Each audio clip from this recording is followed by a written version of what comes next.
Hello à tous, j'espère que vous allez bien. Aujourd'hui je vous retrouve pour une recette de saison. J'ai décidé de faire, comme vous avez vu dans le titre, un flan à la citrouille.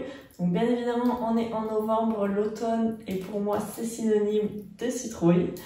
Donc j'ai décidé de réaliser un flan, vous allez voir, qui est très facile à réaliser, qui prend pas beaucoup de temps, et vous allez voir c'est vraiment un pur délice. Donc j'espère que cette recette va vous plaire. Si c'est le cas, n'hésitez pas à mettre un pouce vers le haut, à vous abonner à ma chaîne, et si vous réalisez la recette, n'hésitez pas à m'envoyer sur Instagram ou le dire en commentaire. Donc je vous laisse avec la suite et je vous dis à la semaine prochaine. Pour réaliser ce flan à la citrouille, vous aurez besoin d'1 kg de citrouille pelée et crue, de 3 œufs, de 100 g de farine, 150 g de sucre, 20 centilitres de crème fraîche, 100 g de noix de pécan, un sachet de sucre vanillé, beaucoup de sel et, je l'ai oublié, mais un sachet de levure chimique. Dans ma cocotte minute, je viens verser mes bouts de citrouille que j'ai coupés en dés et je vais ajouter de l'eau. Donc il faut que l'eau recouvre les citrouilles. Et là je vais venir saler l'eau de ma citrouille. C'est très important cette étape, il ne faut pas la négliger et il faut en mettre beaucoup. Je mets ensuite le couvercle de ma cocotte minute et je vais laisser cuire pendant 20 minutes à feu fort.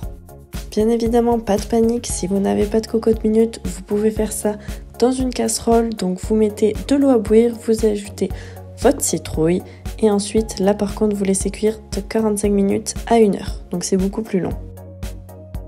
Quand les 20 minutes se sont écoulées, je vais venir mettre ma cocotte minute dans mon évier et je verse d'eau froide directement. J'ouvre ensuite le couvercle de ma cocotte minute et pour vérifier si la citrouille est bien cuite, je vais venir planter un couteau. Si vous voyez que la citrouille est bien molle et qu'elle ne tient pas au couteau, c'est que c'est bon. Je laisse refroidir ma citrouille et pendant ce temps, je vais préchauffer le four à 160 degrés. J'ai mis la citrouille à égoutter dans une passoire et je vais venir la verser dans un saladier. Avec une fourchette, je vais venir écraser tous mes bouts de citrouille afin d'obtenir comme une purée. On écrase bien avec la fourchette, après vous le faites plus ou moins longtemps, tout dépend de la texture que vous voulez obtenir.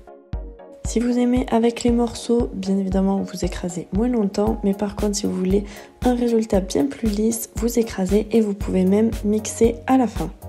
Quand j'ai réalisé tout ça, je laisse ma purée de citrouille de côté et je vais venir prendre un saladier et je vais casser mes 3 œufs. Par-dessus, je viens verser mes 150 g de sucre et mon sucre vanillé.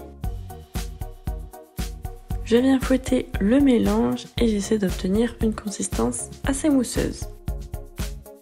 Ensuite, je viens verser mes 20 centilitres de crème fraîche. Je vais venir fouetter assez grossièrement. Puis, je viens ajouter mes ingrédients secs, donc ma farine et mon sachet de levure. Là, je vais remuer toujours énergiquement pour éviter les grumeaux. Vous allez voir à la fin, on va obtenir une pâte qui est quand même assez liquide. C'est très facile à travailler. Quand le mélange est bien homogène, je vais venir verser ma purée de citrouille.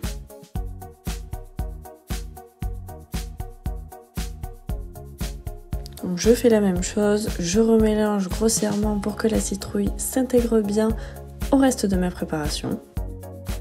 Maintenant, sur une planche en bois, je pose toutes mes noix de pécan et je vais les concasser avec un couteau.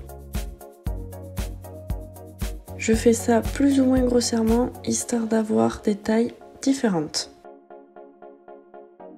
Je carte quelques bouts de noix de pécan pour la décoration du gâteau que je ferai à la sortie du four, sinon je verse tout le reste dans ma préparation. Puis on mélange une dernière fois et le flan est prêt. Je prends un moule à gâteau que j'ai préalablement beurré et je vais venir y verser toute ma préparation.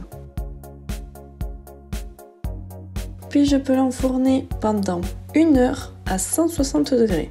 Pour la cuisson, à partir de 50 minutes, je vous conseille de regarder le four et planter un couteau à l'intérieur. Et comme ça, vous y revenez toutes les 10 minutes environ pour voir s'il faut plus ou moins de cuisson. La cuisson prend un peu de temps, mais vous allez voir, c'est pour avoir une réalisation qui est bien homogène parce que si on met le feu trop fort, le dessus va cramer et ça sera pas bien cuit. À la sortie du four, je le laisse tiédir environ 15 minutes et je le retourne sur une assiette.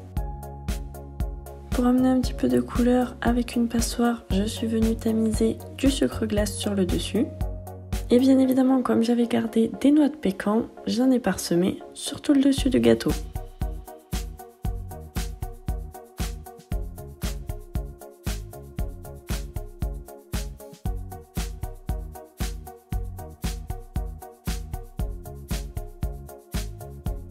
Je vous montre la découpe de ce flan, donc vous voyez il est vraiment très fondant, il se découpe très facilement. C'est un dessert qui glisse tout seul, qui n'est pas du tout écœurant et vous allez voir il est peu sucré aussi et on sent bien le goût de la citrouille. Si vous préférez faire un gâteau plutôt qu'un flan, vous avez seulement à ajouter 100 g de farine en plus. Mais je vous assure que la texture convient très bien, fondant comme ça, c'est excellent. Pour moi, ce gâteau, ça représente totalement l'automne. Je me rappelle, ma grand-mère m'en faisait toujours, c'est un de mes gâteaux préférés. Et vous voyez, quand on le découpe avec la cuillère, c'est quelque chose de très léger qui glisse tout seul. C'est vraiment pas du tout bourratif. J'ai voulu ajouter des noix de pécan à ce flan pour avoir beaucoup plus de croquant. Mais si vous n'aimez pas, vous ne mettez pas, ou si vous voulez le faire en classique. Mais en tout cas, c'est un petit plus. J'espère en tout cas que cette recette vous aura plu. Si c'est le cas, n'hésitez pas à mettre un pouce en l'air. Je vous dis à la semaine prochaine et prenez soin de vous. Bye!